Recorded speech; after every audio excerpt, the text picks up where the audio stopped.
feel like it was just a dream.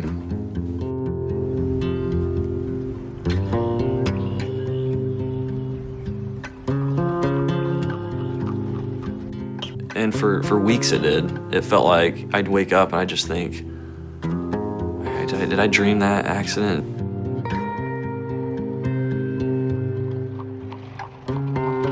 I'm just a guy, you know, I'm just a young guy, I got a wife, you know, a daughter on the way. I'm just a guy. This couldn't happen to me. That can't be real. You know, I had to have just dreamed that.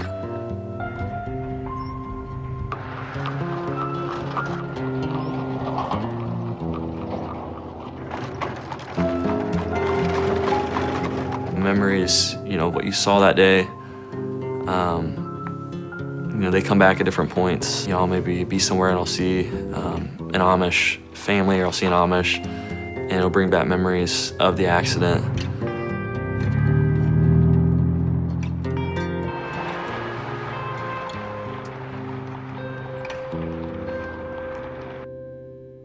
This was the last text message I sent before I caused an accident that killed 3 people.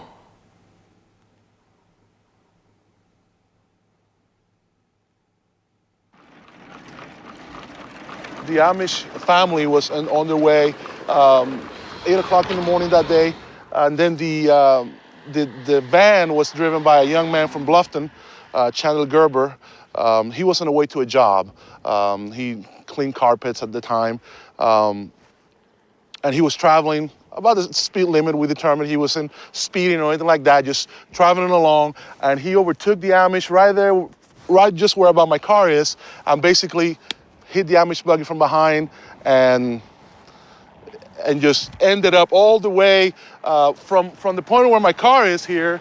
It's about 400 feet, 430 feet where he ended up, where the van ended up. I was heading east, right into the sunrise, driving along. As I was driving, I was texting back and forth with my wife. I was texting, and I think I was reading a text back at the time of the accident, because I remember driving and like my head just snapped up when I saw, you know, the windshield just glass broke and screeching, and my head, you know, it happened in about a second. And I mean, I had 1,000 thoughts going through my mind. As I started coming to a stop, I saw, you know, a body come down from off the top of the van. And I just thought, oh my gosh, what have I done? What have I done? And I realized, you know, I had hit something, and I realized it was an Amish buggy. I jumped out of the van, totally silent outside the van. At that second in time, there was nobody else coming or going. I walked around back, and I looked in the ditch, and there was bodies just laying there. It was just silent. It was just quiet. The only sound I heard, the only thing I saw moving was the horse. It was severely wounded. It was just kind of moving around on the ground a little bit.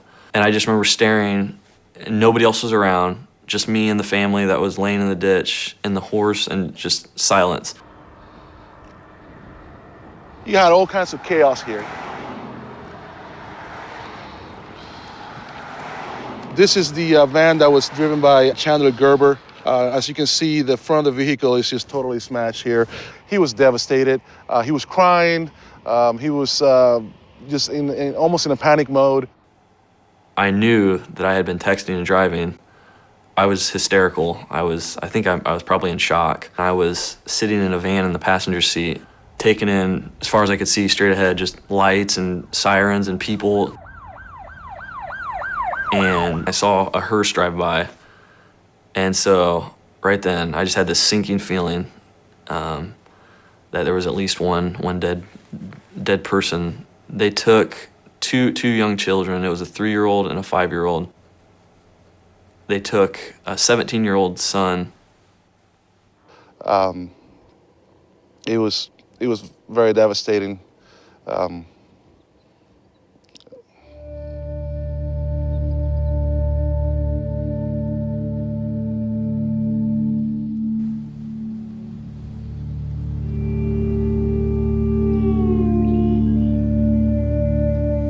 Shortly after the accident, it was pretty rough. A lot of tears, a lot of, why did this happen?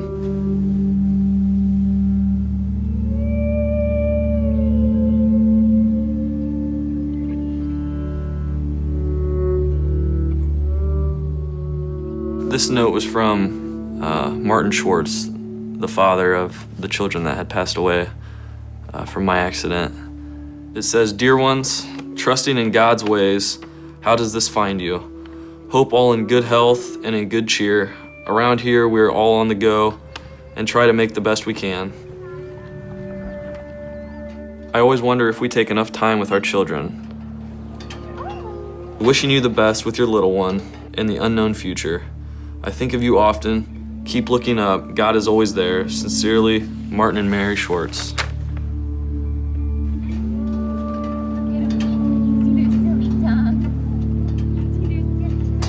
I wish so bad I could go back to that day and change my focus. I wish I could go back and say, you know, I can do these texts when I get to my stop, you know, when I get there. I don't have to do this right now while I'm driving. You know, there's just nothing that important. But at that point, you know, it was just, you know, oh, I can text and drive. It's no big deal. And it is a big deal. Please don't do it. Please don't ever text and drive. It's life. You get one chance and you live with the choices you make.